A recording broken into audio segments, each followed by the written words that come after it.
There'd be a lot of poop in my pants. I've seen a 6-foot alligator go swinging through the air and slam into a tree. These guys are the scientists of the supernatural, lecturers leaving lessons for inquiring laymen. They are applying the scientific method to a world that baffles science. They are the cryptids of the corn. But who else has big black wings and red eyes? Batman. Oh, Mothman. Oh yeah, Mothman. A great white shark was stolen. Oh, someone stole a shark?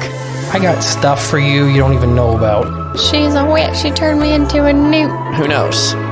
Anything could be possible. Anything could be possible. It's really big abduction vibes. Holy moly. It sounds like you were abducted. And it just stood up. I mean, it just like kept going and going. And she goes, what the?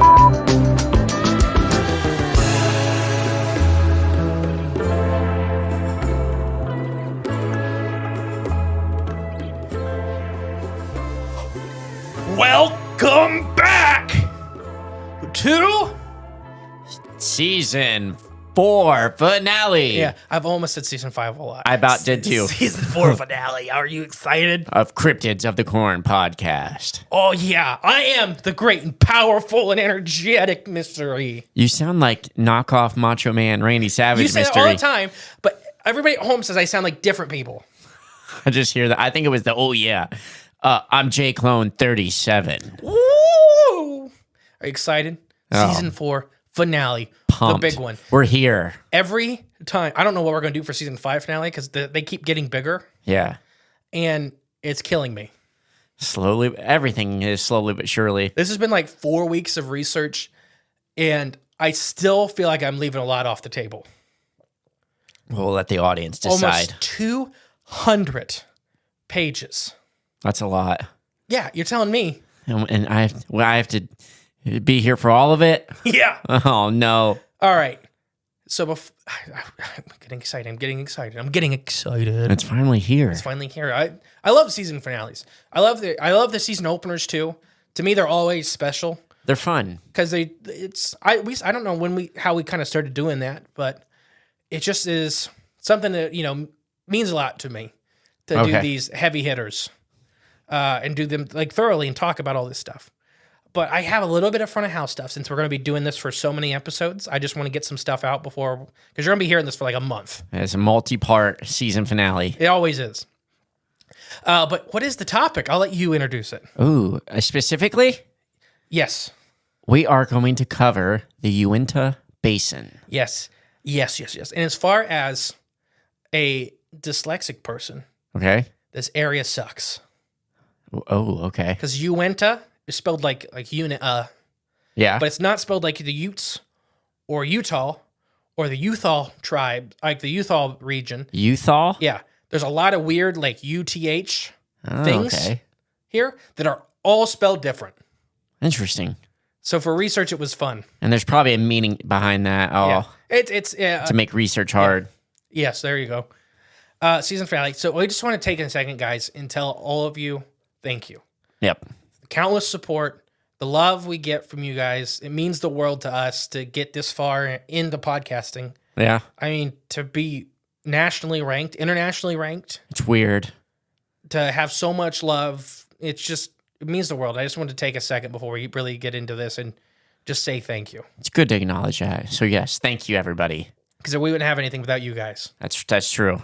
Speaking of which, we just hit a milestone. Ooh, we finally did it. Oh, yeah. 1 million downloads. 1 million. About the first week of January. Oh, all right. Sweet. We would have hit it in December, but Christmas, Right, yeah. The and Christmas everybody's numbers dropped for Christmas because you guys are at home hanging out with families. Which not is going to good. work, which is how it should be. Yep. Like I said, so at the beginning of season 5, you'll hear the new intro and outro. So this series will be the last time you hear the old intro and outro. All right. We try to do them I think our goal is every 2 seasons we'll update them because there's just funny clips and stuff like that. I want to say, when this episode comes out, there is the Uinta Basin t-shirt is available on our website. Breaking news. I got mine ordered already. but I'm cheating because I have access. I didn't even know we had art for it. Yeah, you'll see it. It's got an amazing skinwalker with a big elk head and orbs of light, and he's shaking at the sky like the Big Lebowski. Oh, wow. Hey, I'm wearing a Big Lebowski shirt under this one. But yeah, so all that. And I'm sorry, everybody. Skip forward a few minutes if we're ranting too much, but we won't. There's no openings to the rest of this. Also, be on the lookout sometime in mid-March for a Kickstarter, if you guys feel so led. We are planning on going out to hunt the Trinity's Alps giant salamander in 2025. We have some DNA labs that are backing us. We have some state herpetologists that are coming with us, which are people that study amphibians for a living. Yep. And we got some amazing underwater photographers that are coming with us. And what did you just buy? Oh, I'm glad you mentioned that because I still have to make a payment on it. An underwater rover. Yeah, a very drone. high-end underwater camera drone. Which I'm glad you mentioned that. Yeah. Well, when we take our break. Yes. We can pay. And also, thank you to all the patrons and paid members on the app. So we have our paid member space on the website, and we have Patreon. They're the exact same thing. Just pick which one you like if you want to support us in that way. So yeah, but keep an eye out for the Kickstarter. If it gets enough support, we'll do it. If not, it's fine. It happens. But it's just something that, it's going to be exciting. Oh, yeah. I'm super looking forward to it, and we're going to make some big discoveries, I feel. I think we'll find it. I really think do. So, too. I think we'll find it, and it's important for it because it means it'll have legal protection. Yep. Because its habitat is getting eaten up right now. And we have the best crew assembled ever in the world to do it, in my opinion. I think so. I mean, we just need, I guess, the time and money and energy. It's the money and time to go do it. Right, yeah, true. But it's if we the got the money, other we'll side make of the the time. country. Yeah, I know. Like the cost would be almost nothing if we were a Californian podcast. Oh, that'd be awesome to be right there. Because But the problem is it's 3,000 miles away. Right. But we're going to get there. Oh, we'll get eventually. There. All right. Enough talk. You ready? Let's start this thing. So this first episode is going to be all about the basin's geology, some of the weird stuff that already kind of happens there with geology, and the Native American history. Okay. And all playing factors. Yes. And I'm going to make this comment again when we get to the Native American history part of this episode. I'm not a Native American history expert, so I've used several websites to pull from. A couple of them are ran by Native American organizations. So that's where I'm getting that history from. If any of it's wrong, please write in. I'd be happy to correct any of it. I'm just not an expert. I'm not a geologist either, so. Well. We'll get to fish. That comes later. It does. I believe it. So the Uinta Basin and mountain range. So there's the Uinta Mountains and the basin. So the mountains are right below the basin. Or the mountains are right above the basin. Okay, that makes more sense. They're located in the northeast corner of the state and part of a large geographic area known as Colorado Great Plateau Province. So this is all one of the part of Colorado's Great Plateau, even though it's Utah. This is the northeast corner of Utah. Northeast corner, Utah. Okay. Pretty much. I'm looking the it up. Uinta Basin is pretty much the whole corner. Okay. I'm going to be real honest. It's a huge area. Okay. Jam-packed full of strange phenomena. Yeah, that's an understatement. Physiogeographic. I can't say that word right because it's like two big words put together, but there you go. Physiographic? Yeah. Okay. Physical geographic. Okay, gotcha. There you go. I'll just split it up. I hate when we combine words. The Uinta Mountains are a folded and faulted accumulation, which is a successful succession of a geological process of basically push and pulling to make mountains. Okay. They're about 150 miles long, and they are oriented in an east-westerly direction. They extend from Herbert Valley on the west coast, from the Cross Mountains in Colorado to the east. So they're a nice, about 150 long mountain range. They are about 30 miles wide. The Uintas contain some of the highest mountain peaks in the state. The famous one is Kings Peak, being the highest at 13,520 feet. The mountains receive an annual precipitation of about 30 inches a year, which is not a lot. We're talking about annual precipitation. Oh, okay. They're just 30 inches the whole year. Yeah. Okay. But they're not, we'll talk about it later, but they're not dry either. As far as what you think is a desert, there's a lot of water. Okay. The mountains receive during the Pleistocene era, the Uintas are extremely glaciated. There are a lot of glaciers here. Okay. At the top of the mountains or something? No, like coming into the valleys and the plateaus and stuff. The whole area had a lot of glaciers. Oh, gotcha. In the past. And this was what formed a lot of the lakes, or from so the process of dominated by mountains and glaciers. Some of the larger lakes today serve as an important reservoir for the Wastash Fort, which is an area. In addition to the Great Salt Lakes, the Uinta Mountains are perhaps the most important physiogeographic feature in northern Utah and in central intermountain regions. The Uintas are essential to the historic and economic development of northern Utah. They are a source for several of the most important Wastash Fort rivers and streams, including the Bear, the Weber, and the Provo. They are also an important source of water, such as the Green River and its major tributaries of the Colorado River. The Uinta contains Ashley and Wastash National Forest, as well as the High Utah Primitive Area. So there's 2 national forests and the High Uinta Primitive Area, which, as far as what I can look at, is kind of like a national forest. Okay. It's weird. There's different rules with it and stuff like that. Like a reservation or something? I don't think it's a full reservation or anything like that. Like I said, there's a lot of weird rules I was having trouble looking into for that terminology. Okay. But for our purposes, it's basically a wildlife area. Okay. That's just called a wildlife preserve? Yeah. It's Okay. not what it is, but for our purposes, it's close enough. Okay.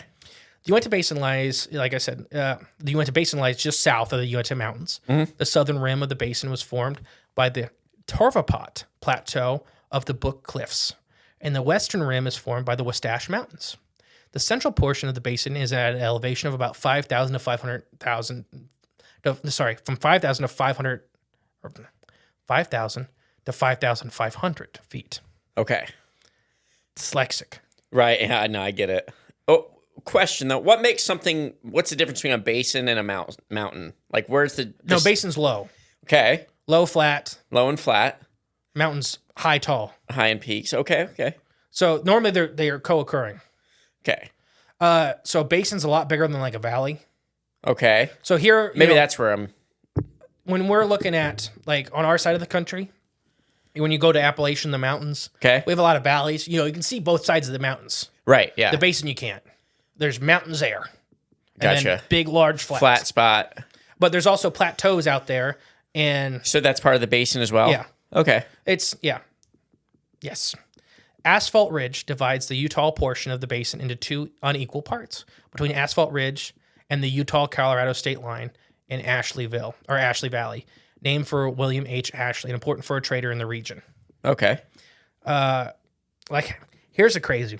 The average annual precipitation for the Uinta Basin is less than 8.5 inches. Oh, okay.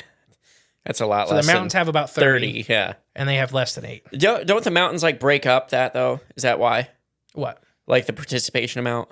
It's the way they're running, not really. Oh, okay. So we're not talking about like the Rockies and the Appalachians catch clouds, right? Essentially, and make rain. These are running the other way, so they kind of just go beside them. Oh, okay. But nevertheless, the basin is well watered, especially for what you consider a desert. The Strawberry River drains from the eastern slopes of the Wastash Mountains.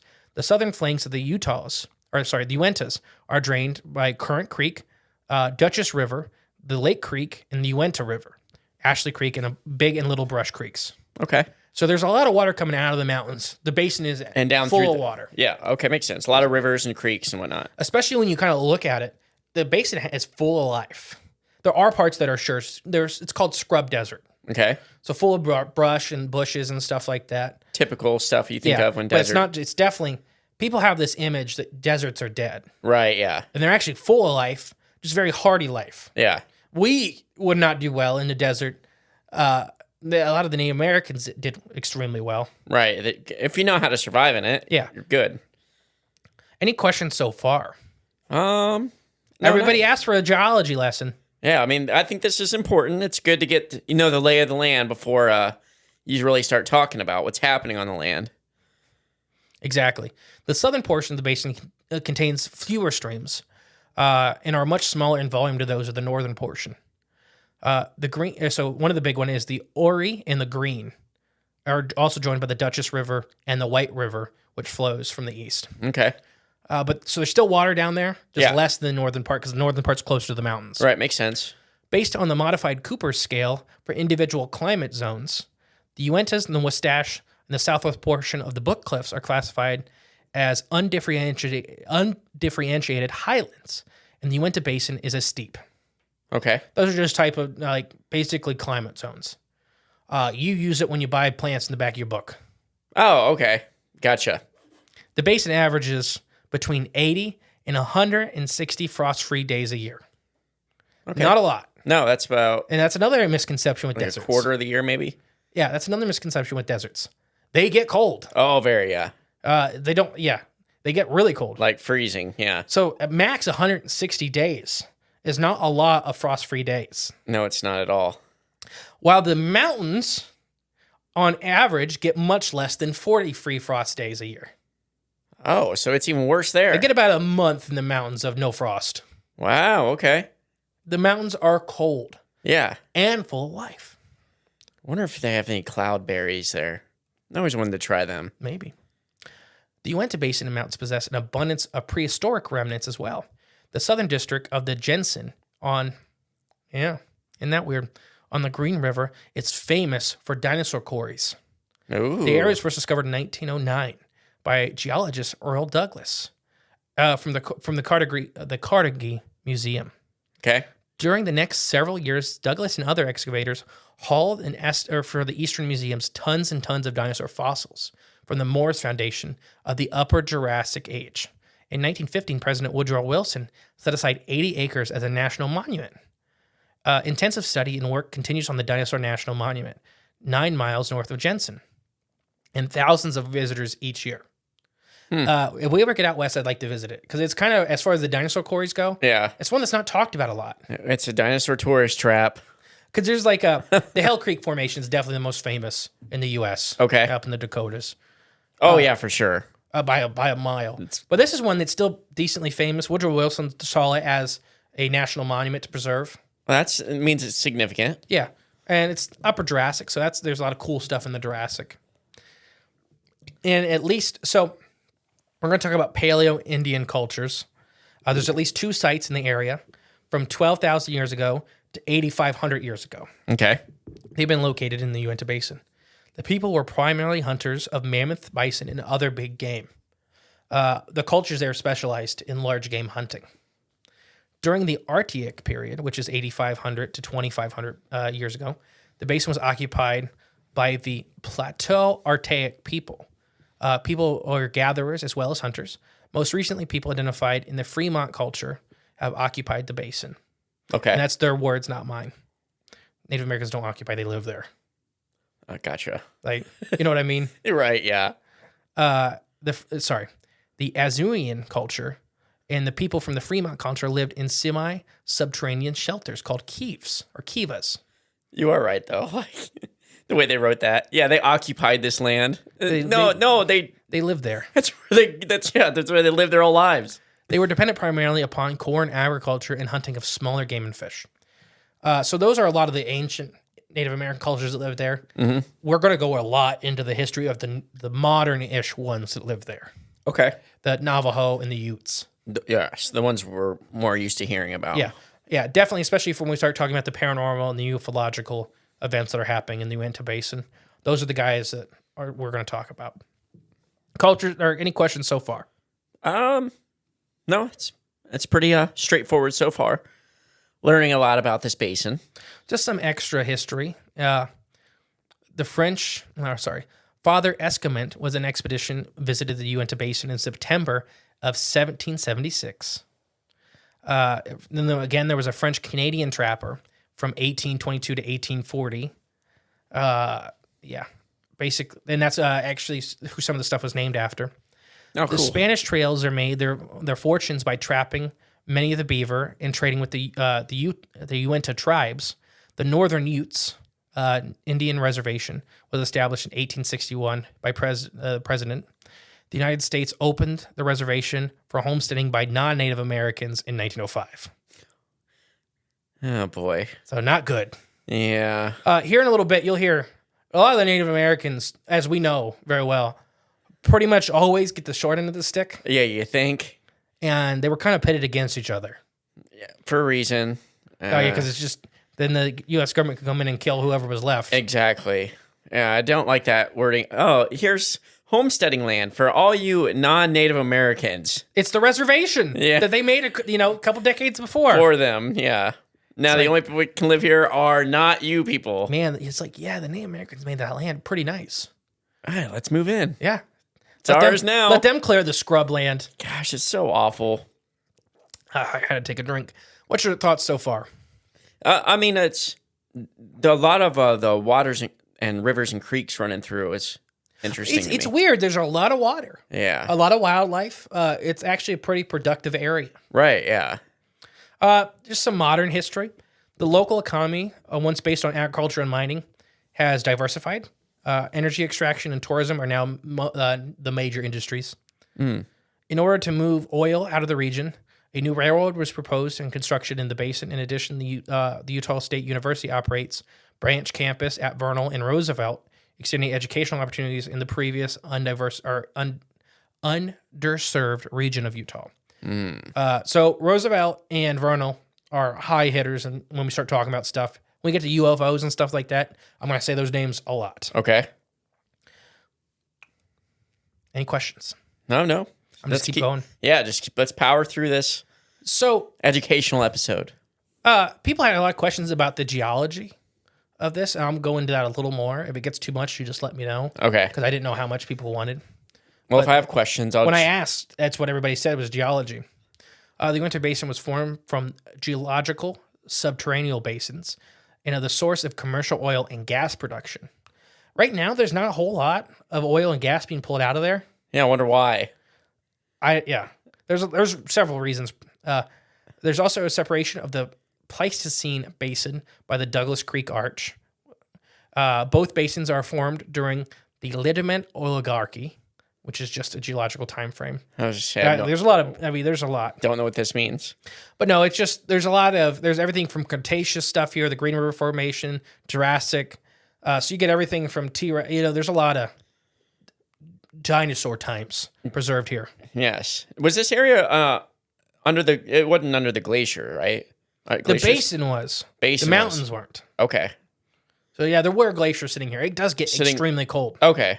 I didn't know if they made it this far south, but I guess I don't know how far south this is in relative to the rest of the United States. Very northern Utah, which is still southern, but not like it's not like it's about like where we Death are. Valley. No, definitely not that far south. No, I mean they get hard winters. Oh, gotcha. They get feet of snow.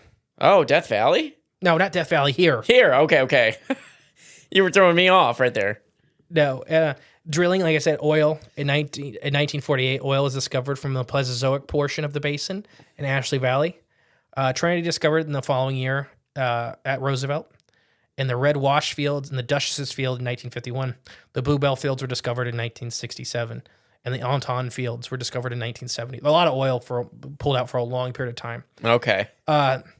Till I realized like these things started popping up out of portals. No, they knew. Okay. Don't worry, guys. I have everybody at home. If you get a little bored, I understand. But this is important for the area.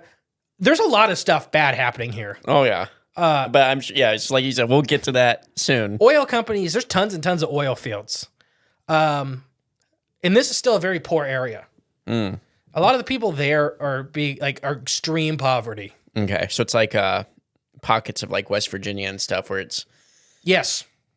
Just yeah.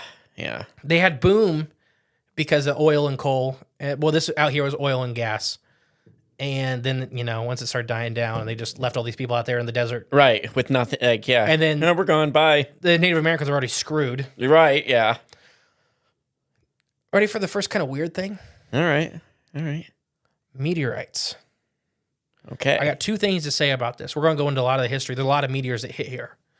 The Uinta Basin was not caused by a giant meteor impact. Where's your evidence? Because of how it was formed. Oh, okay. It's like, there's a tree, look at it. Not saying there wasn't meteor impacts out there. The show Skinwalker Ranch, which we'll talk about much later in this series, screw them. That was kind of one thing they threw out and never really explained. So a lot of people jumped onto that bandwagon. Yeah. That the basin was made by meteorological impacts. Okay. It wasn't. There's natural processes. It makes sense of how it was designed geologically. There's a lot of stuff with the glaciers. there is still a lot of meteor impacts out here. So they said that one thing on the show, and it caused a humongous fight. Okay. Because a lot of people are like, no, it was made by natural formations, like because it looked, And the way it pieces together. And then other people are like, no, I heard it on the show. And Exactly. Yeah. There is though a lot of meteors that have fallen in this area, and some big ones. Okay. There is an upheaval dome. So that's like where it hits so hard that it makes a big dome. Yeah. There is one out here in the Uinta Basin. Okay. But the whole basin wasn't made by it. Right. Does that make sense? Yes. That's the first problem with the show we're fighting about, or we have to pull apart. Okay. But yeah. So 27 large meteorite finds in Utah are listed in the Meteorological Society, which is the Meteorological Bulletin database.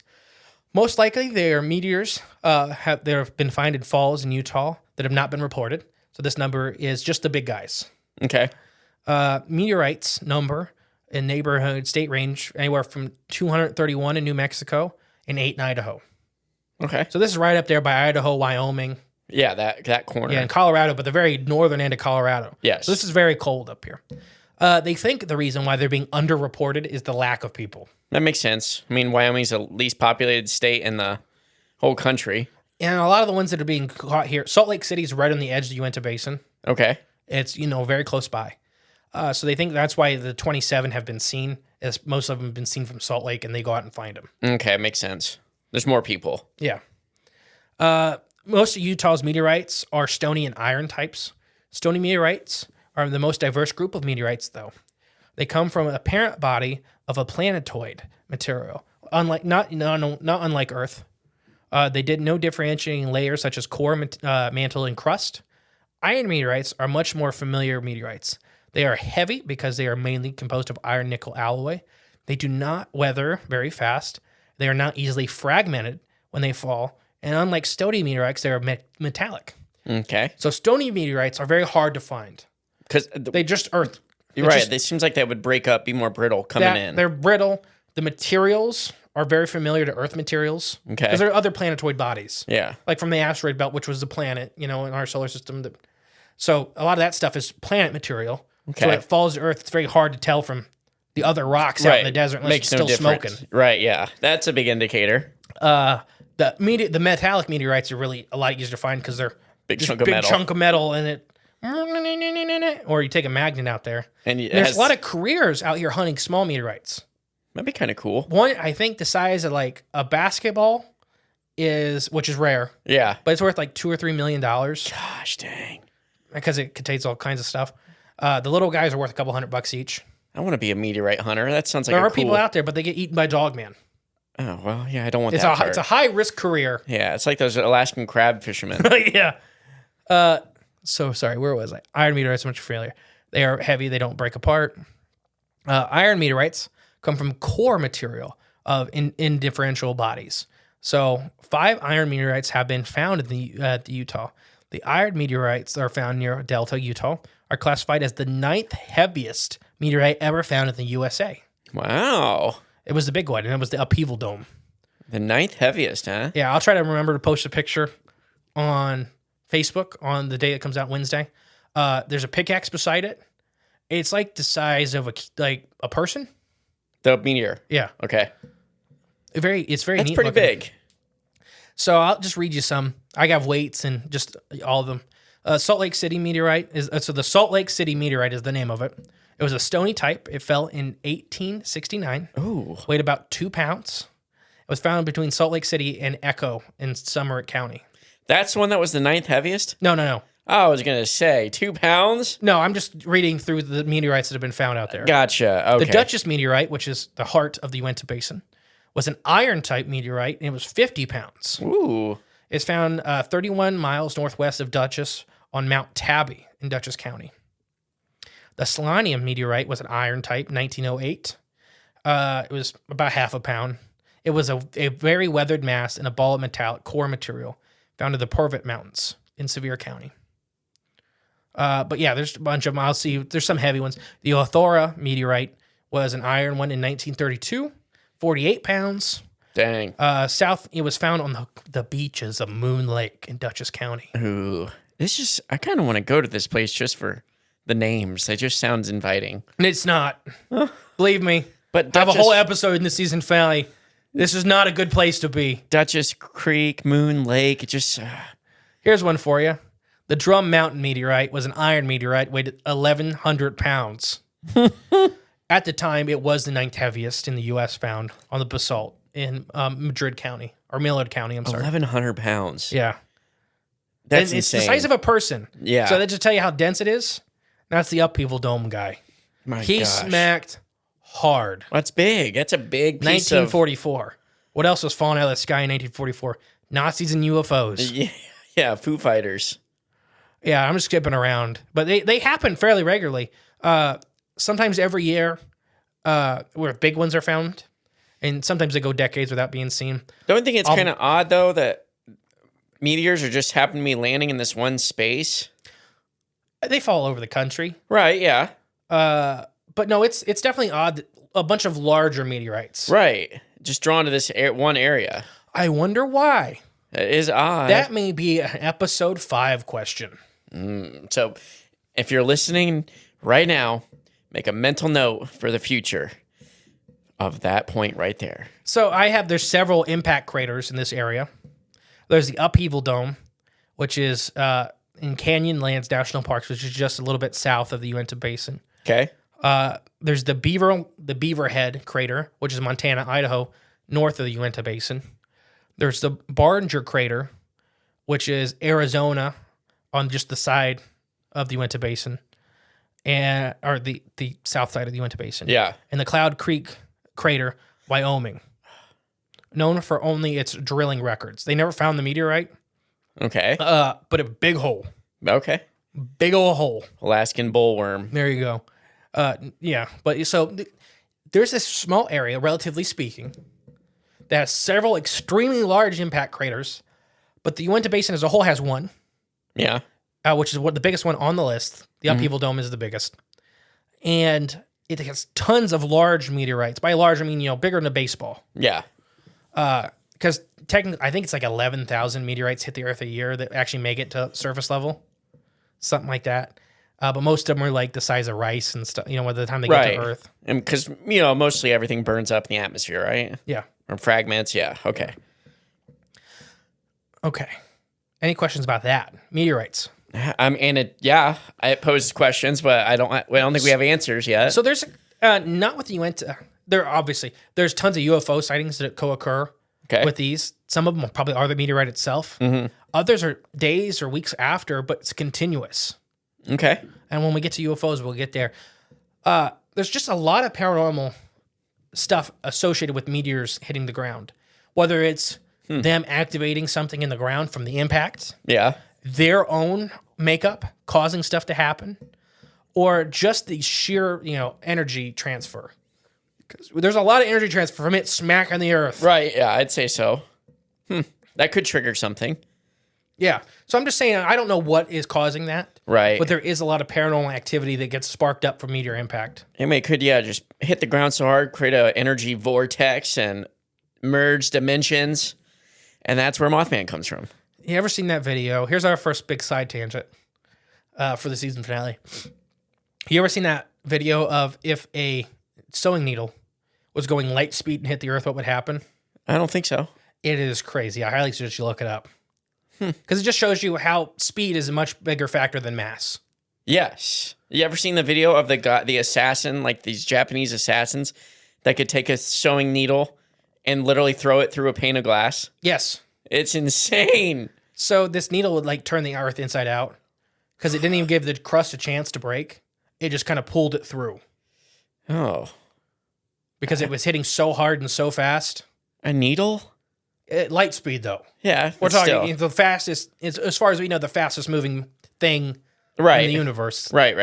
We're talking stupid fast. A needle can cause that much damage? Yeah. It's like I said, it's not about the mass. Right. About the speed.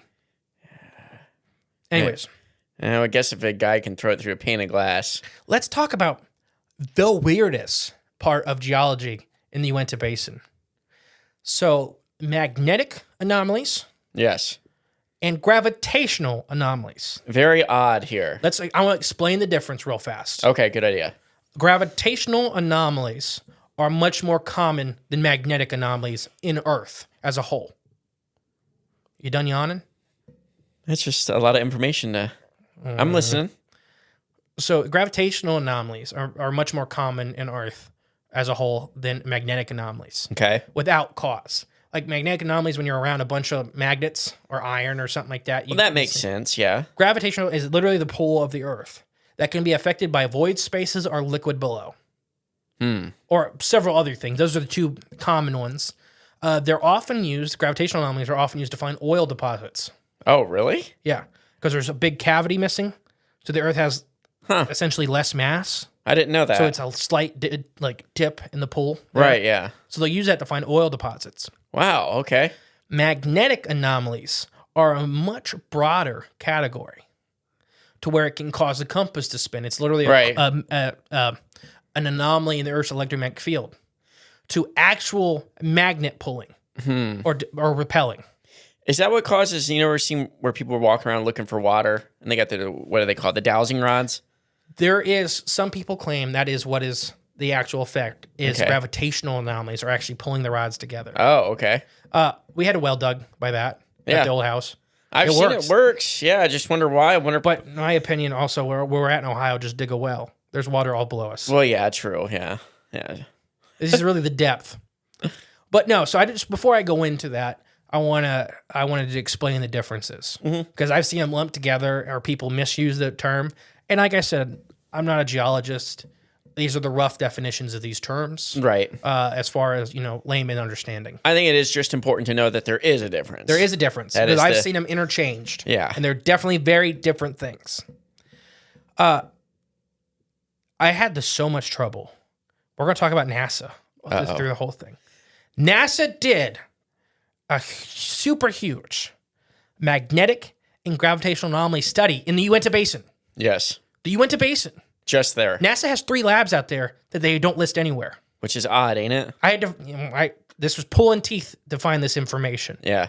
The only reason we know about the gravitational and magnetic anomalies survey they did is because they left a couple of their markers out there.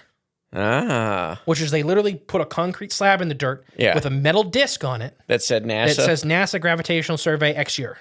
Oh my gosh. So they pulled hundreds, if not thousands of them out and forgot a couple. Okay. Just saying.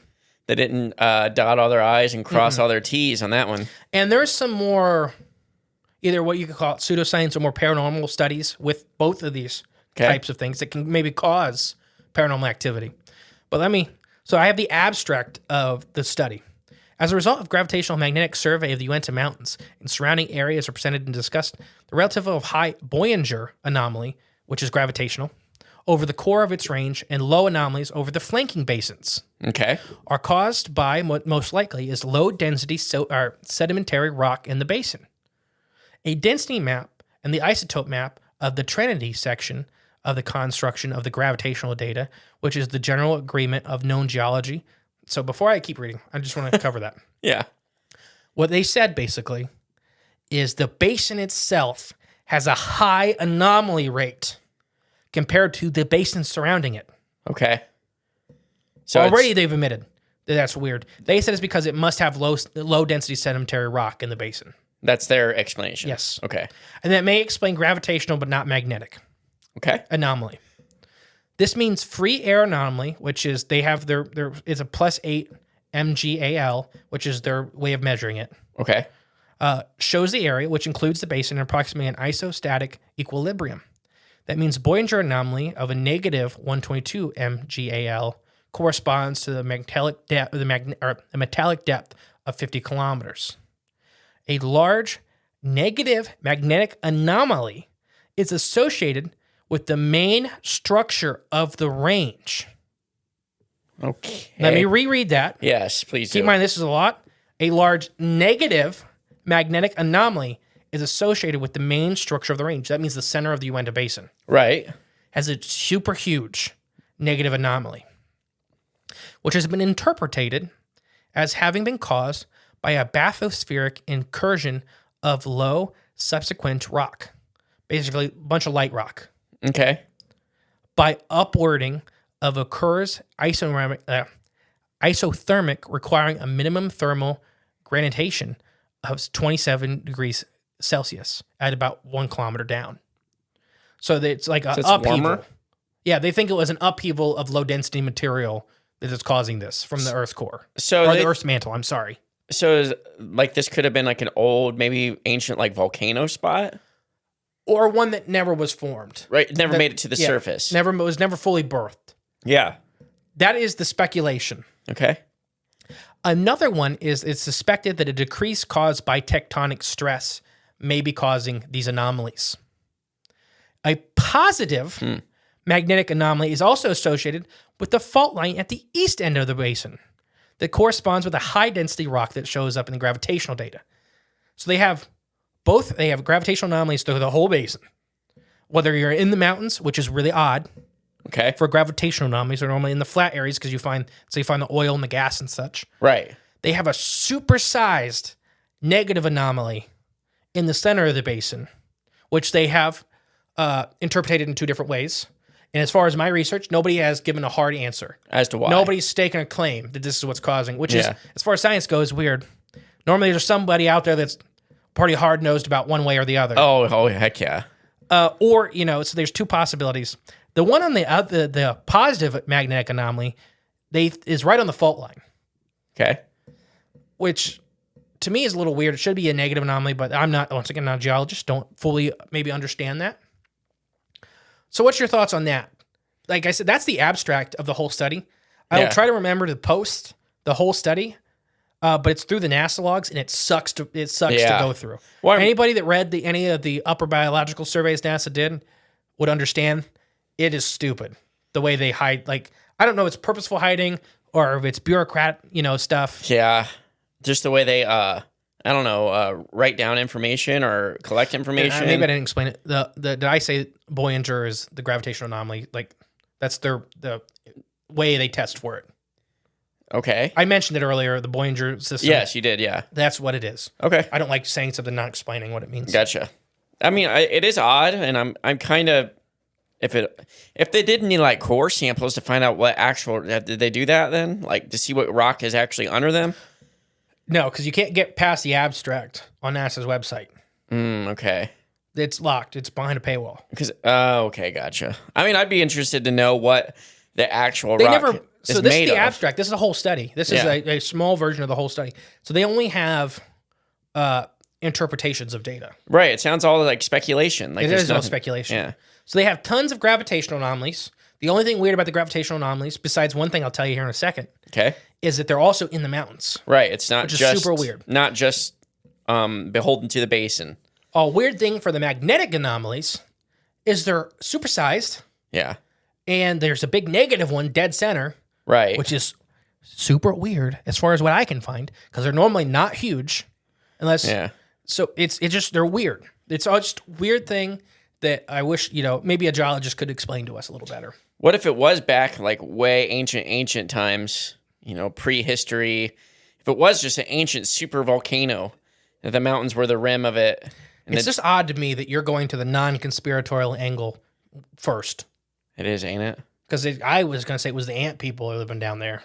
Maybe it's their ant, like that was the old opening to their hole, their ant hole. Yeah, that's the cities down there. That's their ant hill, opening, and that's someone concreted it over, like the entrance. Got covered with dust. So now it got that negative anomaly. So I want to say this. The average gravitational anomaly in the U.S. per square mile is anywhere from 15 to 50. Okay. So they're not rare. What do you mean the average? Like, what do you mean by? Just the average square mile in the U.S., if you just picked one. So every 15 to 50 miles around that. There would be 15 to 50 of them, these little gravitational anomalies. Within that square mile. Within that square mile? Yeah. They're normally small and weird. Like I said, they're caused by fluctuations in the Earth's crust. They can be anything from, let's say, a water vein down there, whatever. So, but gravitational anomaly, does that mean it pulls you down, or could the opposite? Either or. It can go either way. We're talking, most of these are very slight. Yeah. Well, I mean, if either way, I just got to figure out where one is so I can put my basketball hoop above it so I can finally dunk. Here's the weird thing with the Uinta Basin, with the gravitational anomalies. So like I said, the magnetic anomalies are weird because of how big they are and where they're placed. Right. It makes them very odd. The gravitational anomalies, sure, they're everywhere in the U.S. They're everywhere in the world. What's odd is, depending on which square mile you pick in the Uinta Basin, anywhere from 5,000 per square mile to 15,000 per square mile. So instead of 15 to 50, it's 5,000 to 15,000? Yeah. Oh, my gosh. And you can look at this at the Voyager survey. Yeah. Remember I showed you it a long time ago? That map. It's just solid dots, some areas. How do we... I'll have to find it again. I couldn't find it again. Oh. So if I find it again, it's posted on Wednesday. Did you even have it saved on the computer or no? Different computer. Oh, okay. That was a long time ago. Yeah. That was pretty extensive. That there was dots everywhere. Everywhere. There's a lot. Yeah. All right. So magnetic and gravitational anomalies are a fluctuation. So gravitational anomalies are a fluctuation in gravity. Some theoretical scientists talk about plasma being produced by these anomalies. Changes in magnetic fields and producing exotic energies. So depending on who you're talking about, a lot of the scientists believe, let's say example, smaller magnetic anomalies can discharge energy, which talks about like stuff floating for a minute or stuff being pulled down super hard. Okay. It actually like a change in quote unquote gravity or magnetic. And same with gravitational anomalies. This is all extremely theoretical science, and we don't understand the Earth as well as most people think. Right. So we think that some scientists think there are some, what we classify as paranormal behaviors associated with these phenomena that may not be quote unquote actually paranormal, just an ununderstood thing that naturally occurs. And this just happens to be a spot where it's easily accessible. Right. So there are some stories of stuff floating around the basin. Which we've heard firsthand. And which you guys will hear. Yes. Everything from small stuff like stock tanks and stuff like that, which are water tanks, to an entire storage container floating like debris. Yeah, which is nuts.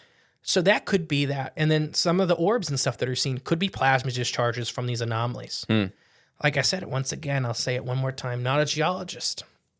But from the people I've read and my understanding, it's a very new thing we don't know. Right. The big gravitational anomalies are mostly oil and gas. This place has a bunch of small ones. The weird ones are the magnetic. And some of them are big. Yeah. Okay. Any questions about that? I think it's pretty well understood. Here's the hardest one I had researching for geology before we move on to Native American history. Ooh, okay. It's still like we're in school, right? A little bit. Sorry. Everybody at home, this is what you asked for. The caves of the Uinta Basin. I didn't know about caves. And the Uinta Mountains. There are tons of them. Ant people. Most geologists believe these are unconnected caves. Most of them are made by small rivers or fracturing in cracks. Due to the amount of water in the basin, though, these are very, very there's no data into them due to them mostly being filled with water. Okay, that makes sense. So we don't know anything about them. And they're actually kind of hard to find on deep ground penetrating radar because they're filled with water. So they can't pick up on them? Yeah. Okay. When we start talking about the ranches and stuff like that, Blind Frog Ranch drilled into a big cave system, and that's what they think. Oh, okay. Also, a weird thing is, well, not weird. There's a lot of gases in these that are deadly due to the natural gas veins being so close to the surface out there. That a lot of these caves you can get into, you shouldn't go into. Because you'll die. You'll die and you won't know it. Don't they have little tracking things they can throw in the water that'll float down? Yeah, it's getting to them. A lot of these are deep. A lot of these caves are deep. Right. And if you look at some of the cave maps, which there's not many, there's a lot of these caves that are overlaying on top of each other, which aren't connected. Okay. So it's just odd. Just more odd geological factors out there. It's an odd space, if that hasn't already been established. All right. We're going to take our ad break before we get into Native American history. Ooh. You ready? Yeah. Are you sure? Yeah. Ad time. All right.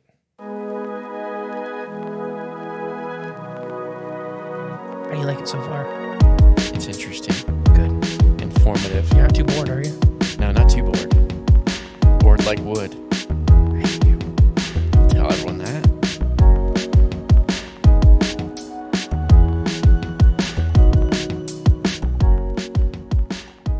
And we're back from that thrilling ad.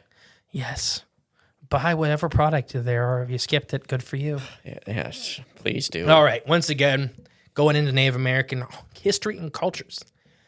I'm not a Native American expert. This is from several websites. If anybody asks, I will give you the links. So this is from my understanding. We're mostly going to be focusing on the Utes and the Navajo. Okay.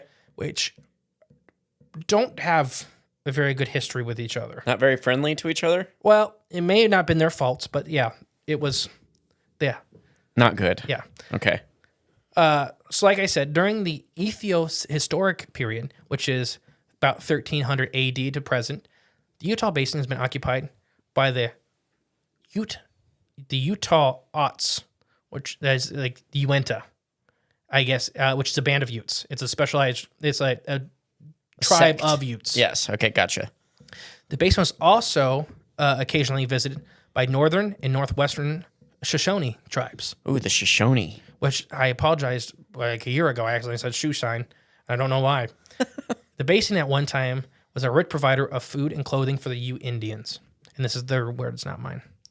The first white man to set eyes on the Uinta Basin in the Uinta Mountains were a member of a small Spanish expedition from the Santa Fe, headed by Fray Silverstein Barro de Esquiles. Oh, boy. The expedition crossed the Utah and the Uinta Basin several miles northeast of what is present-day Jensen. Okay. These intrepid explorers opened the Uinta Basin and the eastern portion of the Great Basin to the Spanish and later Mexican and American and British fur trappers. Between the late 1820s and 1840s, the basin and mountains were visited by such men as William H. Ashley, Intor Parvitz, Antonio Vorbex, and Kurt Carson. I just love when there's just a normal name in the middle of them. Right, yeah. At least two subsequent trading posts were established in the basin. Fort Rodex, sometimes referred to as Fort Uinta or Fort Whitey, which I'm going to assume it just means white people. Probably. Or Fort Kit, which is named after Kit or Kurt Carson. Several important U.S. government expeditions visited the area, including Captain J.C. Fremont expedition in 1840 and Major John Wesley Powell, who floated down the Green River from the Green River in Wyoming in 1969 to 1971. So there was already people living there. I want to make that very clear. That name sounds familiar, though, that last one. John Powell? Yeah. John Wesley Powell? Yeah. Mm-hmm. I got to look that up real quick. Oh, yeah. So, like you just said. I said, the Mormons get involved. Oh, boy. And I don't know nothing about Mormonism. I don't, I only knew one family ever that was Mormon, and they were fine. Yeah. I think, that's probably the same family. Yeah. The Uinta Basin drew little interest during the initial phases of settlement of the Great Basin. Yeah, they got lucky for a while. Who did? Well, pretty much the Utes and some of the Shoshone. Okay. What do you mean? What do you mean got lucky? Because the white settlers just were like, whatever. They passed it over. Yeah. We'll soon find out why, I'm sure. Well, it didn't stay for long. Oh, okay. Well, yeah, once there's land to be had. Yeah, early in the 1860s, Brigham Young did order a small expedition to the Uinta Basin to determine the subsibility for locating a settlement there. Which, remember, Salt Lake City is like the Mormon capital of the world. Brigham Young is BYU, the big Mormon college, yeah. Well, it's the founder, right? Yeah, Brigham Young, yeah. Or is he the second guy that led it? Like I said, I don't know nothing about Mormonism. He's either the founder or the second. Well, I imagine he was the founder because the university is named after him. So Brigham Young, there we go. Like I said, don't know nothing about Mormonism. So he ordered a expedition out there in the Uinta Basin to see where it was suitable for life. Okay. Which sucked for the people living there.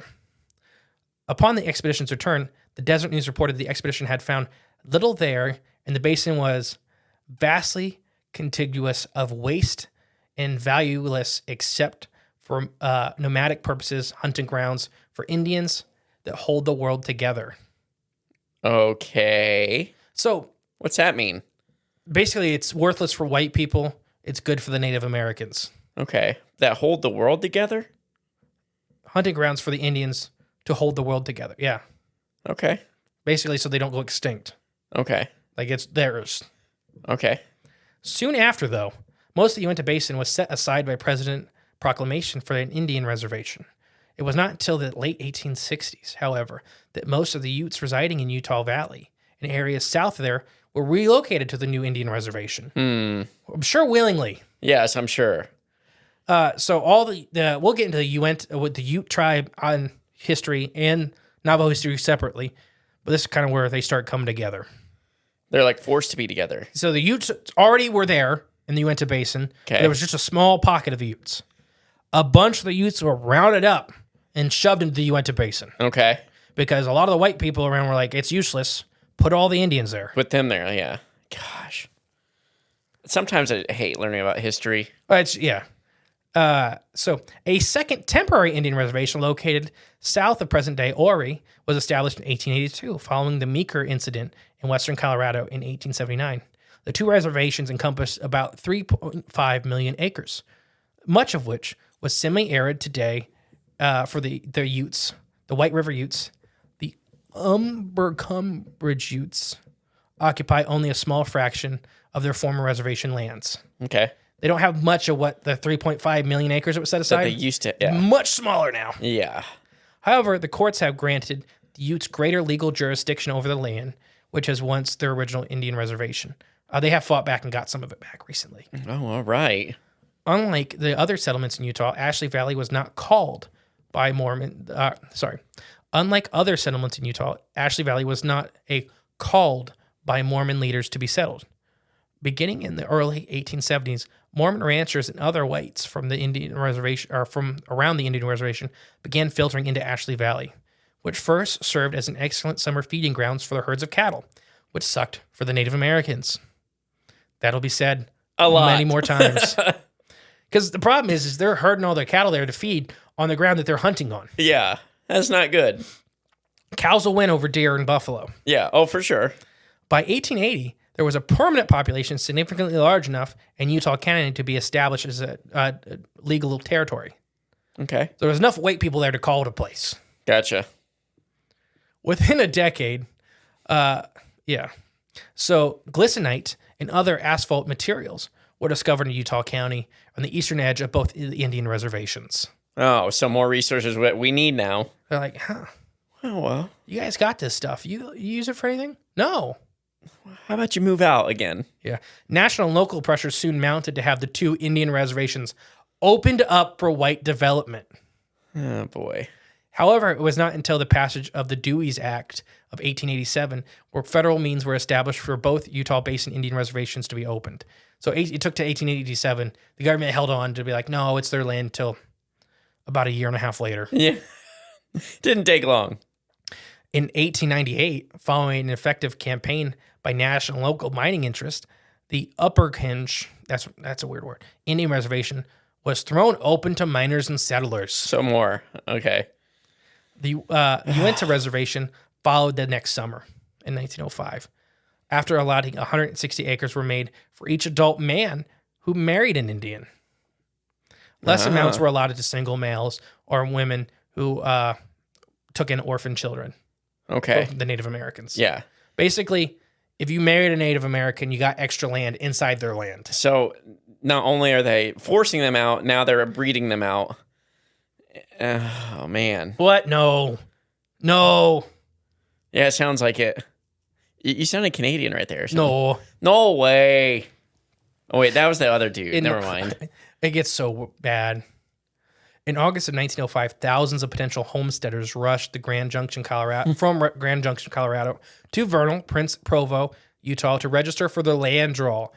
Keep in mind, maybe I'm not putting this through. The land draw was the Native Americans' land that we forced them to. Yes. We forced them to this tiny spot in the desert, essentially. At 3.5 million acres, sounds like that. It's not. It's not when your whole tribe took, 4 or 5 states. It's like and you pushed them all into what you deemed the worst area. Right. And then once you've seen the Native Americans are doing all right on it, it's like, oh well, maybe. Let's do a land draw. It's like Native Americans had a refrigerator full of food, and you just come in, and you're like, well, we see the thing is, we didn't see the fridge full of food until they accidentally cracked it open one time. Well, they realized it was full of. Right. They seen the fridge, and like, Oil? Okay, well, we kind of want that. It's ours now, but you can have the little crisper drawer at the bottom. And then we take that. Then we open the crisper drawer. Well, we kind of want that too. So, yeah. Only a fraction of registrars actually took up homesteading, and many of those eventually gave up on the efforts to secure cheap farmland.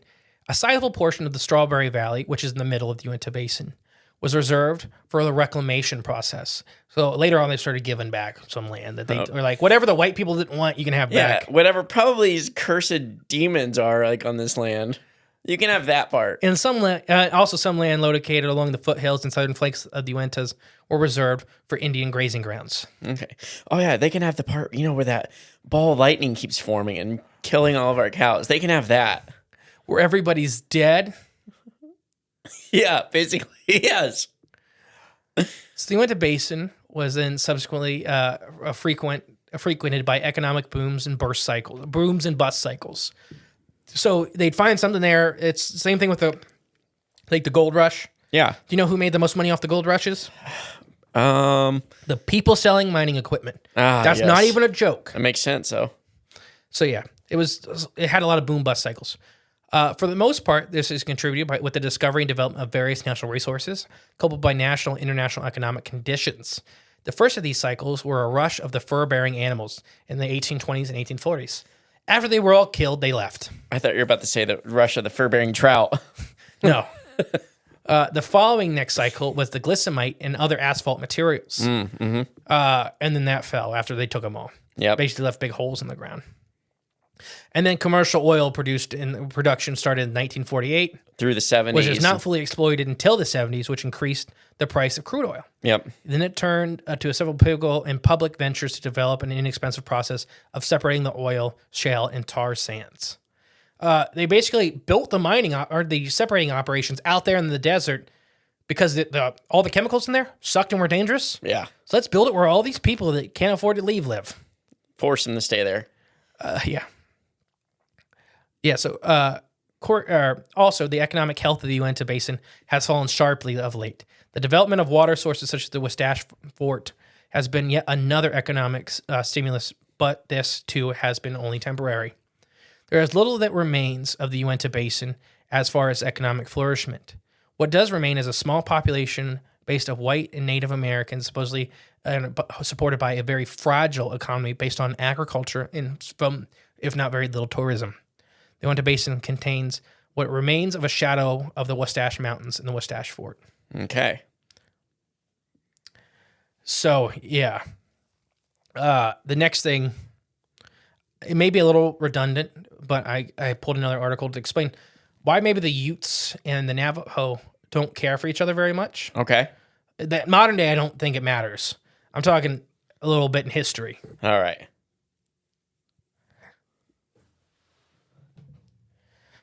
Well, Jane peed there, so that's what that gap was. Yeah, sorry. I rat you out I'm immediately. going to pee my pants. Now, I want to say this struggle between the Utes and the Navajo, this website is Legends of North American Natives.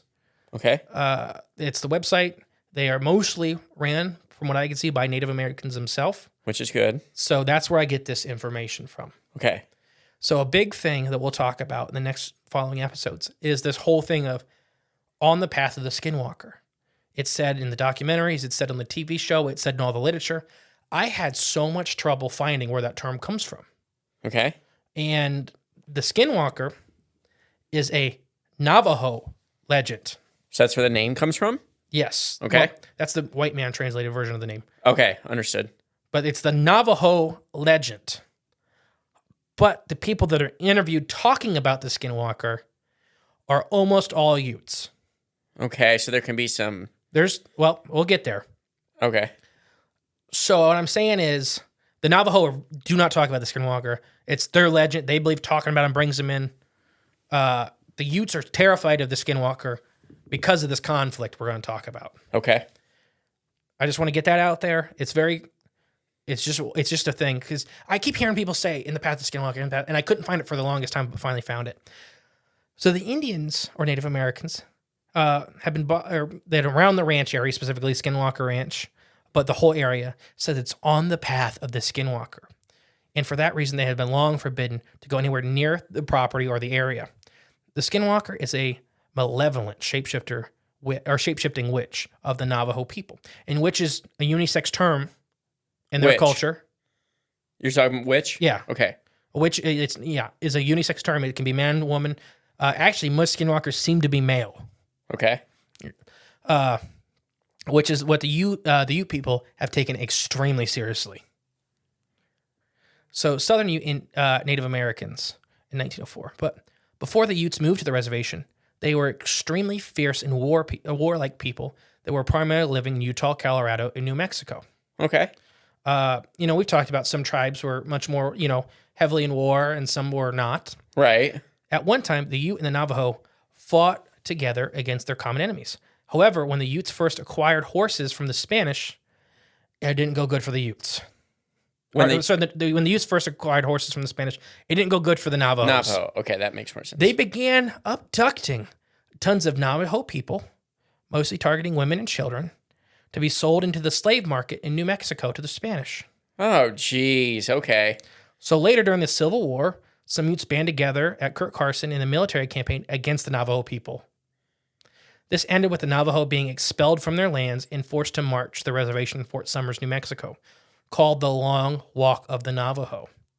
This is a horrible time in Navajo history for most of the Navajo people. Even if they weren't, either their ancestors weren't a part of the walk, if they were other tribes in Navajo, it is still a horrendous thing that happened to the Navajo. And the Utes were a part of it. So the Spanish gave the Utes horses. Horses and guns. And then the horses went and abducted Navajo. And then... No, the Utes went, not the horses. The Utes on the horses. Went and abducted with the horses. A bunch of the Navajo to be sold into the slave trade in the Spanish. And then they forced the Navajo to off their land. Then during the Civil War, they fought against the Navajo to force them off their land and onto a very tiny reservation. So the Navajo got screwed. The Utes get screwed later. Yeah, but the Navajo got screwed by the Utes. Okay, all right. Just making sure I understood that. Yes. Once again, this is their website. If it's wrong, somebody email me nicely and I'll fix it. Though the tribe was allowed to return later to their homelands in Fort Connors area several years later, the Utes believe the Navajo cursed the Ute tribe for their previous transgressions. Afterwards, the Skinwalker began to plague the Ute people. So they do several bad things to the Navajo, and immediately the Utes after feel consequences. Okay. And they fully believe that the Ute people or the Navajo people put the curse of the Skinwalker on them. Onto the Utes, okay. Yeah. Which, after all that, I can see why. But I'm just saying, when you watch all this stuff, nobody talks about why the Utes always talk about the Skinwalker and the Navajo really don't. Yeah. That's probably a reason why. Also, there may be, this is speculation, there may be a little bit of like systemic racism because the Utes feel bad for what they did. Okay. So they may be villainizing the Navajo a little bit. Okay. To make themselves maybe look a little better. Yeah. That is complete speculation, and not everybody. I'm just saying. Right, yeah. Just throwing it out there. The Utes believe the Skinwalker's presence in the Uinta Basin extends back to at least 15 generations. They don't believe the Skinwalker lives on any ranch in particular, but rather hides out in a place called Dark Canyon, which if you look up Dark Canyon in the Uinta Basin, nobody goes there. And if you do, you don't come back. Interesting. Probably because it's full of Skinwalkers. Yeah. So, yeah. According, Skinwalker Navajo Witch, which we'll go into a lot of the Skinwalker legends, how to become one, all that later in a different episode. Okay. According to the reports, the Utes have seen Skinwalkers in that area tons and tons of times. Pretty much every time they go out there, they're Skinwalkers. So they kind of thought that the Navajo left the Skinwalkers there to torment their people. Okay. As punishment or retribution. The witches have been spied near the ranches, on the roads in Fort Dutchess, and various other areas of the reservation. One account describes them as looking very human-like with dog heads and smoking cigarettes. That did happen, where a Ute was walking, and he's seen 3 of them sitting there in like shirts with like werewolves but thinner. Okay. And they were smoking cigarettes. And they looked at him like they were screwing with him. And it freaked him out, obviously. Well, yeah. Another description is a large, black, hairy human figure that moves very fast on 2 legs. They're also described as having unusually large, coal red eyes. Others have said that they have been they've taken pictures of very strange track, which our Skinwalkers are said to leave. Right. Which you'll hear later in one of these episodes. And this is in from a special guest.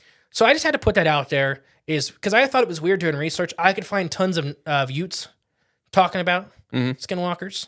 Couldn't find any Navajo really. And that's probably why.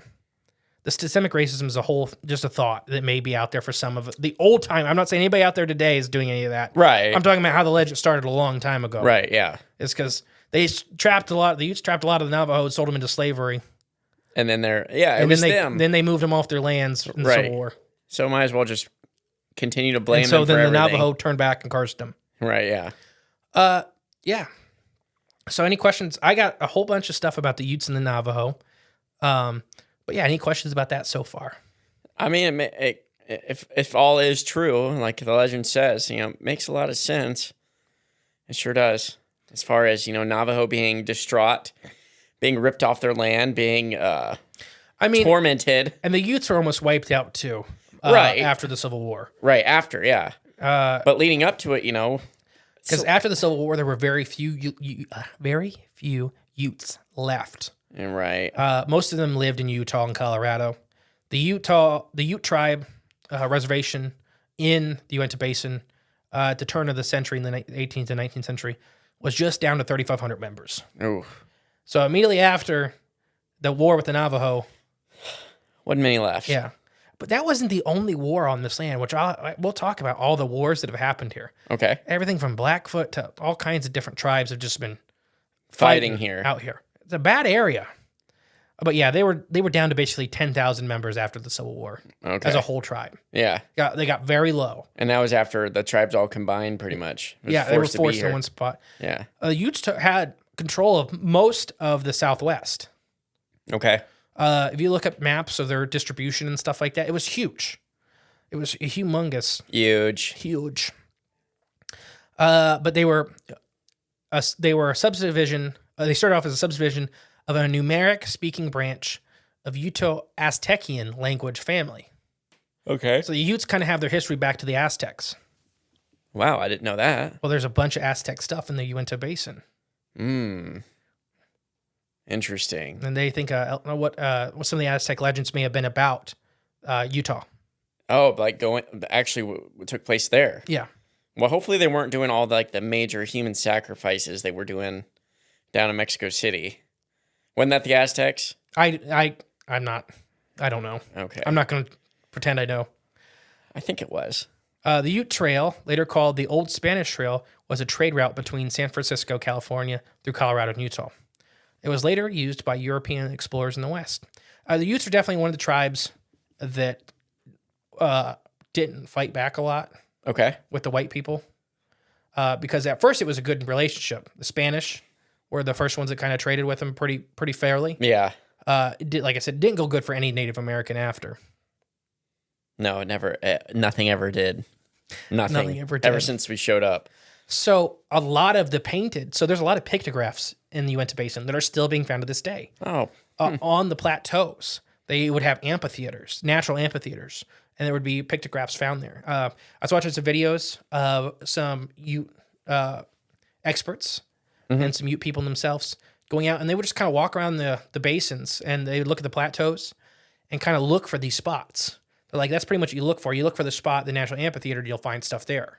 Okay. And they would walk around and they were looking up and they'd see the spot and you'd be like, let's go look at there. And they'd find a pictograph. That's pretty sweet. And they're pretty eroded now. I mean, the plateaus are constantly kind of crumbly. Yeah. So it's very hard to find, full pictures of anything or, stories. There are some really good ones though. The Bureau of Land Management steps in like the 2000s. Okay. And I don't like any government agency. Yeah.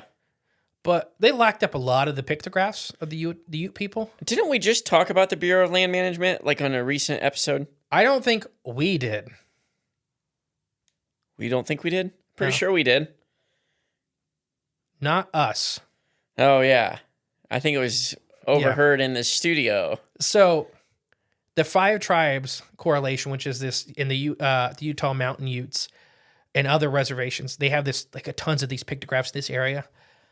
The Bureau of Land Management in the United States Forestry Service, which actively covers up missing persons, right, kind of took over this area as a world history, like not a world history heritage site, but as a protective site. Yes. And I think a lot of them disappeared after that. It's odd, isn't it? Just mysterious disappearings. They probably got sucked into a wormhole. No, I think they took a chisel to them. Oh. Because there is a couple of the ones that's still surviving show what appears to be portals. See? Explains everything. Nothing strange going on here, people. Just the things we're losing getting sucked into portals. Move on. Move along. Kind of a cool thing I didn't know about the Ute people is they lived in extended family groups. Like the whole tribe lived in a whole area, right? Mm-hmm. But inside that area, they would be in their own groups. Oh, that's cool. Communities. But much more spread out than that. Okay. I don't know. When you kind of think of it more like a town, or when you think of Native American settlements and stuff like that, everybody's kind of close together, and then they go out together and stuff. Yeah. They were much more spread out. Okay. In this. They lived in families from everywhere from 20 to 100 people. Like I said, very extended families. Mm-hmm. They traveled to seasonally specific camps. So they'd go up in the mountains during the summers and then come down, in the winters. They also fished many of the freshwater sources in the area. But yeah. That's the life. They preserved a lot of stuff, everything from pine nuts to yucca, many seeds and berries. Ooh. Yucca's one I've never tried. I just seen root? a video. I don't know. Yeah, it's I've just good. seen somebody eating it. Yeah, it's good. Any questions about the Utah people? Or the Ute people? Do you want to know anything more about them? I mean, unless you got more to share. I got tons. I mean, do you have a question about them? Here's John Wesley Powell first became acquainted with the Utes along the White River in the northwest Ute, Colorado in the fall of 1867.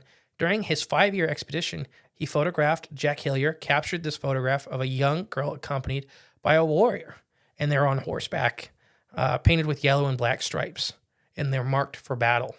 Whoa, that's pretty cool. Mm-hmm. I mean, that would just, like I said, that'd be cool living that life. You just fishing in the summers, just following the river. I don't know. Living in like a community of 100 people that are all cool. Yeah, so like I said, once the Utes got horses, they did start attacking other tribes. Jeez. But, it didn't fall good for them. No. But they had other enemies. The Pewee, the Pawwee, I think is how it's pronounced. Okay. And the Osage. It's spelled like the plant, so that's how I'm pronouncing it. Okay, like the Osage orange. Yeah. Became enemies of the most of the Plains Indians, which the Utes are included in that. Some Utes bands fought against the Spanish, though, in some different battles. So the Utes, there was tons and tons of just battles out there in the West. Yeah. It didn't really matter. The path of the Skinwalker thing was important. Like, everybody was fighting everybody. Mm-hmm.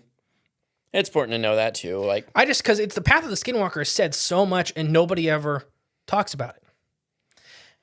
Like I said, the Navajo, now talking about the Navajo a little bit, at the turn of the century, the same time, were estimated to have 8,000 Navajo living in Utah.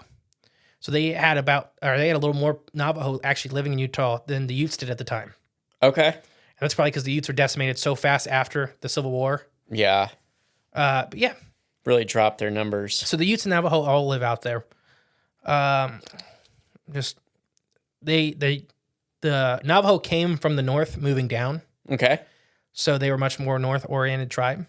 They were pretty much everywhere from the northwest part of North America. They came down into what is modern-day Arizona, New Mexico, Colorado, and Utah. And that's kind of where some of the conflicts started. But yeah. And then there is a little bit of the Hopi are mixed in too. Okay. So researching this, there's a good mix of folklore legends from all three tribes. Just crazy how much, you don't really sit back and think how much people were here before, our history took foot here. And what their history, may have comprised of, or it's got to be full of so much stuff that we're just never going to know about. Yeah, because they all died because blankets. Well, yeah, that's one of it. And then we probably pitted them against each other, And that's maybe I didn't explain that right with that. Yeah, it was definitely a pit against each other. Yeah. The U.S. government knew what they were doing. Absolutely. Like, yeah, help us get rid of these Navajo, and then they got rid of the Utes. Yeah, exactly. Like, here you go. Here's a little bit of this. But yeah, like I said, you said they knew what they were doing. So let's talk about some wars. Oh, boy. There's been a lot of wars out here. In just this area, Yeah. like specific area? Or around the Uinta Basin. Okay. I went a little liberal with some of them. Okay. On January 29th of 1863, Colonel Patrick Edward Connor, three first names, That's a man you can't trust. Can't trust it. Yep. And about 200 California volunteers attacked the Northwest Shoshone wintering village located in the confluence of the Beaver Creek and Bear River, 12 miles west north of their village in Franklin and Cache Valley, a short distance away from what's present-day Utah-Idaho border. The band of about 450 Shoshone, under their chief Bear Hunter, had watched uneasily as Mormon farmers had moved into their Native American homes in the Cache Valley in the spring of 1860, and now 3 years later had appropriated all of the land and water of their verdant mountain valley. The young man of the tribe had struck back at the white settlers. That's not good. No. Yeah. You know, the tribes that survived are the ones that just went with it. Right. Well, survive longer. So survive longer. Yeah. Longer. Sorry, I hit the mic. I got excited. So the young man struck back at the white settlers. That prompted the Utah Territory officers to call on Connor's troops to punish the Northwest Band of Native Americans. Before the colonel led his men to the Camp Douglas at Salt Lake City North at Bear River, he had announced that he intended to take no prisoners. So he's going to kill him. Oh, yeah. No, yeah. I mean, bad. You know what's funny is a lot of Native Americans were portrayed as savages in early literature. Right, and look at it. And he comes in, I will take no prisoners. Yeah, right. Hey, could you punish those people? They struck back because we're farming on their home. Yeah, sure, I'll kill them. As the troops approached the Native American camp in the early morning of darkness of 6 a.m., they found the Shoshone warriors' entrance behind a 10-foot eastern embankment on Beaver Creek, afterwards called Battle Creek. The volunteers suffered the most of the 23 casualties in the first charge across the open plain in the front of the Shoshone village. Colonel Connor soon changed tactics, which resulted in a complete envelopment of the Shoshone camp by the soldiers who began firing on the Native American men, women, children indiscriminately. They just killed everybody. Mm-hmm. By 8 a.m., the Native American men were completely out of ammunition. That lasted 2 hours of battle became a massacre as the soldiers used their revolvers. They shot down the Native Americans as they strolled through camp. Jeez. So they pretty much did this tactic where they just waited them out. Weathered the storm. Yeah, let them shoot. And then once they stopped shooting, they're like, all right, they're out. All right, just go in there. Go in there with a handgun. Didn't matter if man, woman, child. Approximately 250 of the 400 were slain, including 90 women and children. Oh. And after the slaughter ended, some of the undisciplined soldiers went to the Native American village. If you got kids in the car, this is the part you should turn it off for a second. Yeah. So some of the undisciplined soldiers that were slaughtering all these people decided that after they won, they started raping all the women in the village. And they used their axes to bash in the heads of women and children who were already dying from wounds. Jeez. Chief Bear Hunter was killed along with his subsequent chief. The troops burned the 75 Native American lodges, recovered about 1,000 bushels of wheat and flour, and approximately 175 Shoshone horses. While the troops cared for their wounds and took their dead back to Camp Douglas for burial, their bodies were left in the field for the wolves and the cows. That's just so awful. Although the Mormon settlement in Cache Valley expressed their gratitude for the movement of Colonel Connor had intervened of the Almighty in their behalf, the Bear River Massacre has been overlooked in Native American history because it occurred during the Civil War, where quote unquote more important struggles were taking place in the East. Oh my gosh! Of the 6 major Native American massacres in the far West, the Bear River one in 1863 to Wounded Knee in 1890. The Bear River affair resulted in the most victims. Wow. And the event, which today deserves a greater attention than the mere sign presently, acknowledged on the sites. Did not know that. Isn't that crazy? That's awful. That's awful. Yeah. Oh, it gets worse. Oh boy. I mean, so basically that one, the Shoshone, which are also there present in the Uinta Basin. Right. Yeah. They don't talk a lot to white people, and I don't know why. Oh, you don't? Yeah. Don't have no inkling. Has nothing to do with this most major massacre of Native Americans on our land. In the West. In the West. We killed a lot more in the East. Well, yeah, true. I mean, And on this land, in the West. Yeah. My gosh. I wonder why the country's haunted. Yeah. And I'm showing you that this is important for maybe why the land is scarred. Maybe. Just maybe. Raping women as you're bashing their heads in of their kids. It's so awful. With the blunt end of an axe. And it's just awful. Just complete. Yeah. I don't even know. No words. So that's one, like it said, pretty much nobody knows about. Yeah, I never heard about this before. And it literally, because it was happening the exact same time as some other really big battles. All right, so it's easy to brush under the rug. Yeah. The Black Hawk Wars. Okay. Also in the area. The Black Hawk Indian Wars were the longest and most destructive conflict between pioneer immigrants and Native Americans in Utah's history. The traditional date of the war is about the 9th of April, 1965. There's a little bit, tensions were mounting for years before that. Mm-hmm. So they kind of have a hard time of putting the actual start of the conflict. Date, yeah, it makes sense. Because they hated each other. I wonder why. On the date, bad feelings were transformed into violence when a handful of Utes and Mormon met at Marta St. County to settle a dispute over some cattle killed and consumed by Native Americans that were starving. So this group of Native Americans were starving. They killed some cattle and ate them. And the Mormons were not happy. Right, which is... Yeah, okay, go on. Sorry. An irritated and apparently bad-tempered Mormon lost his temper, violently jerked a young chieftain from his horse, then insulted them in Native American dialogue, which included a dynamic young Utes named Blackhawks. Apparently left their promising relationship. So yeah, he got so mad. He was prone to violent outbursts. He told him off. He ripped him off his horse. Yeah. And was screaming in his face. In Native American language. That's the chief. Yeah. I thought Mormons were like... I don't know nothing about Mormons. Me either, but this is just history. I thought they were like, good, decent. So the threats he left were not idle. For over the course of the next few days, the Black Hawk and other Utes killed 5 Mormons and escaped to the mountains with hundreds of stolen cattle. Naturally, scores of hungry warriors and their families flocked to eat, and to support the Blackhawks, who are suddenly hailed as war chieftains. Nice. So we talked a little bit about this in our side of the country with Chief Cornstalk and his father. Mm-hmm. His father was a war chieftain that kind of conquered a lot of tribes through force, and they all basically agreed he was the chieftain of everybody. Right. And his Chief Cornstalk was the exact opposite. He was more through people. So that's what these guys struck back hard enough that a lot of the tribesmen felt, all right, these are the war chieftains. Right. We're going. Encouraged by their success and increasing power, the Blackhawks continued their follies, stealing more than 2,000 head of cattle and killing approximately 25 more white people that year.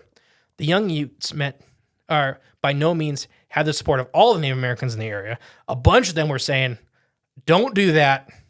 That's a bad idea. Oh, the Native Americans were saying they didn't like it. A bunch of about half and half. Half of them were done of being, subjugated. And starving to death. Right. And the other half were like, no, if you do that, it gets way worse, bud. It's honestly, this sounds very similar to modern times, like how we do war. Mm-hmm. It's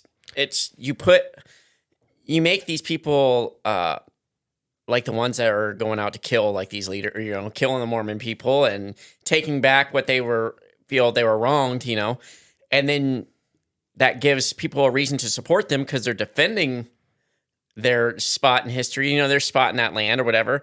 But then now that gives the U.S. military justification to go in there and just slaughter everybody.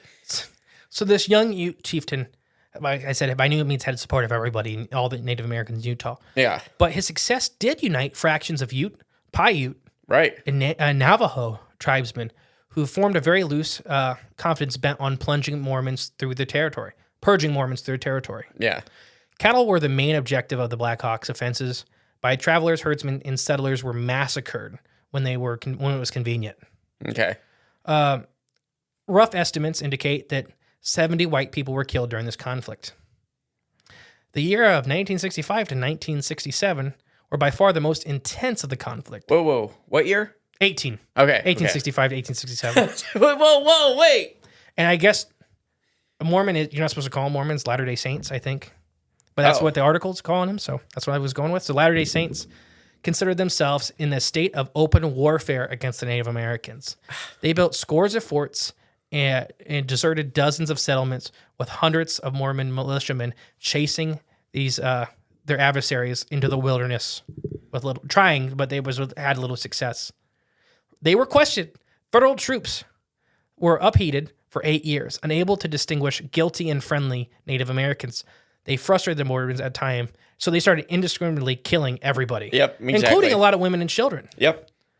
In the fall of 1867, the Blackhawks made peace with the Mormons without the leadership of the Native American forces, which never operated as a combined front, and they fragmented even further. Mm-hmm. So basically, I don't know what happened to that chieftain, the war chieftain. Yeah. I couldn't find out, but I think he died. Probably got. I think he got. And then everybody was like, all right, let's not keep you killing all of our women and kids. Yeah, let's figure this out.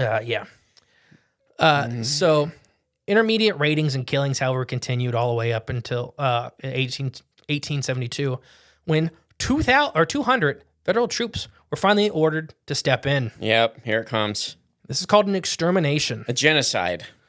Yeah, the Blackhawks War erupted as a result of the presence of so many white expansionists brought Native American populations. White settlement in Utah altered critical ecosystems that helped destroy the Native American subsistence patterns, which caused starvation. These soldiers were purposely going out, everything from rerouting rivers to all kinds of stuff to kill the Native Americans secondhand. Mm-hmm. But yeah, these conditions were almost universal among the Western Native Americans during this time. The sense of war could be viewed as an expression of the general Native American unrest in warfare that dominated the trans-Mississippian West during the 1860s. Similar conflicts also occurred during the decades between Native Americans and non-Mormon settlers in Utah's territories as well.